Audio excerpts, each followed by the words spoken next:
A name was just said to you, maybe a second ago. It's gone now. Someone is standing in front of you, smiling, waiting, and you have no idea who they are. Don't panic. Not yet. Smile back. You know you're supposed to, even if you don't know why. This isn't a story you're watching from the outside. This could be your future. Or it's someone's Tuesday morning, right now, somewhere. And you're comfortable watching this. Ask yourself how long that comfort is going to last. This isn't hypothetical. Somewhere in the world, roughly every 3 seconds, someone is diagnosed with dementia. 3 seconds. You didn't even count how many that was while you were reading this sentence. Think about how young that makes the disease, in a strange way. It doesn't wait politely for old age the way most people assume. The damage can start building decades before anyone notices anything. Quiet, patient, invisible. By the time a doctor finally says the word Alzheimer's out loud, the disease has usually already been living inside that brain for years. Not months, years. It was there at birthday dinners. It was there during arguments, during vacations, during ordinary Tuesdays that felt like nothing, working the whole time, without asking permission. Alzheimer's isn't forgetfulness. It's not misplacing your keys. It's cells in your brain, specifically in a small structure called the hippocampus, the part that files your memories away, physically dying, shrinking. That's not a metaphor. Scan the brain of someone in late-stage Alzheimer's and you'll see gaps, actual empty space where memory used to live. And here's the part that should unsettle you. The newest memories go first. What you ate yesterday, who you spoke to this morning. But a wedding from 30 years ago? A childhood memory from before you could even tie your shoes? That stays. Sometimes it's the very last thing standing. So the disease doesn't erase you in order. It erases you backwards. Like someone deleting your life from the most recent page, working toward the beginning. And you don't get to choose what survives. Notice something. I keep saying you, because this isn't a statistic sitting safely behind a screen.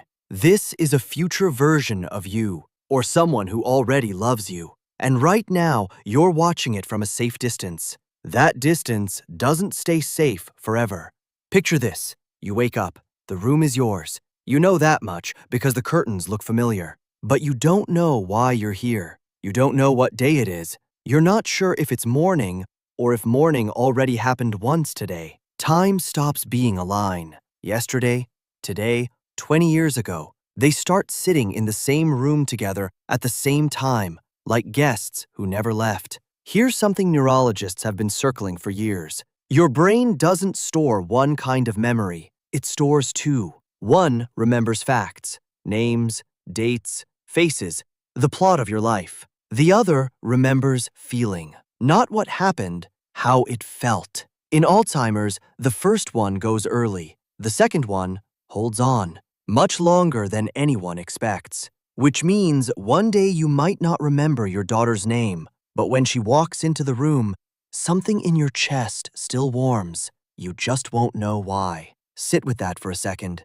Love outliving the name attached to it. Is that beautiful or is that worse? Nobody has a clean answer. Not the doctors, not the philosophers who've tried. There's another detail that rarely makes it into the conversation. Recognition doesn't disappear all at once either. It fades in layers, like a photograph left out in the sun too long. First the words go. You can't call up the name. Then the specifics blur. You're not sure if this is your sister or your daughter, and some part of you feels ashamed for not being sure. But the shape of the relationship, the fact that this person is safe, that this person belongs to you somehow, that can survive even when everything else has been stripped away. Caregivers describe something strange, something almost nobody prepares them for. There are days their loved one looks straight through them, like a stranger. And there are other days, rare, unpredictable, when for a few minutes, everything comes back. The right name,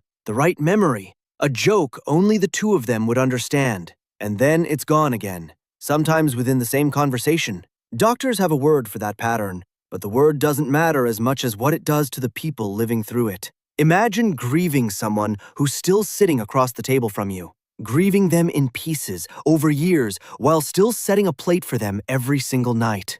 There's a strange kind of irony buried in how your brain was built. Evolution wired it to protect the present first, then let you build a past on top of it. Survival now, memory later. But when the system breaks, it breaks in reverse order. What you learned last is what you lose first. What's oldest, what's most deeply rooted, that's what fights hardest to stay. You forget a name sometimes and joke that you're getting old. Fair enough. But ask yourself what actually separates that moment from the other kind, the kind that never comes back. Is it really just time? Or are you not as good at telling the difference as you think you are? For families, this is where the real weight sits. Not on the person who's losing themselves, but on the person standing across from them. Introducing yourself. Again, I'm your son. And realizing every single day that today's sentence carries exactly the same silence as yesterday's. Eventually, the person stops knowing they're lost at all. But before that, there are moments of clarity. Cruel little windows where everything comes back into focus for a minute. And in that minute, the person sees exactly what they've lost. That's the part researchers keep returning to. The trauma isn't forgetting. It's the flash of remembering that you forgot. Now here's something that's going to bother you. What you're doing right now is part of this. How many times have you checked your phone during this video? What were you thinking about 2 sentences ago? Do you actually remember? Your brain is already deleting the sentence before this one while you're reading this one. Forgetting isn't a disease by itself. It's default. It's what your brain does every single day, quietly, without asking permission.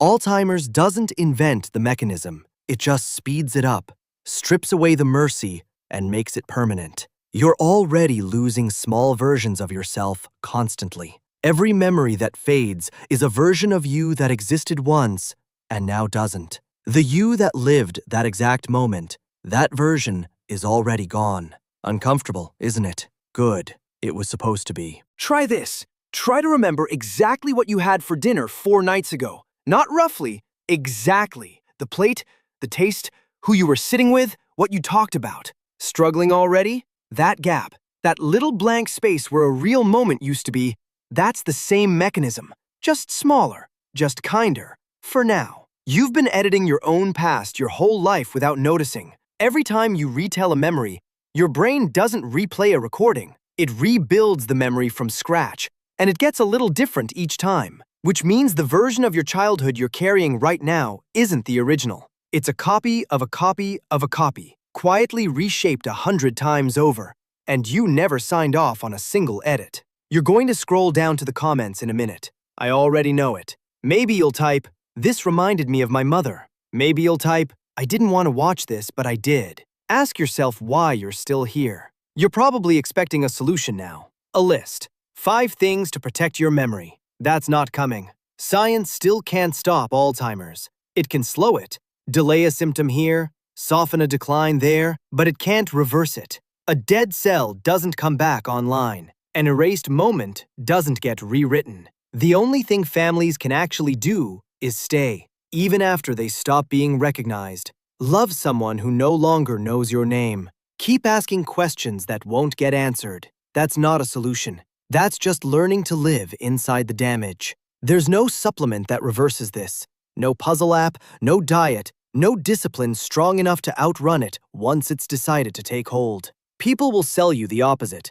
Pills, routines, promises, because certainty sells better than honesty. But certainty isn't what the research actually gives you. The research gives you probabilities, delays, small mercies, nothing more. Some families choose to keep photographs everywhere, names written under faces, taped to the wall, updated constantly, as if the house itself is trying to hold the memory the brain can't. It doesn't fix anything. It just buys a little more recognition, one more morning, one more flicker of, "Oh, I know you," before the flicker stops coming. And maybe that's not even the real question here. Maybe the real question is, who are you without your memories? When everything you've lived through is gone, is whatever's left still you? Nobody has answered that cleanly. Not neurology, not philosophy, not you watching this, pretending you already know. One day, you might forget your own story completely, but somewhere,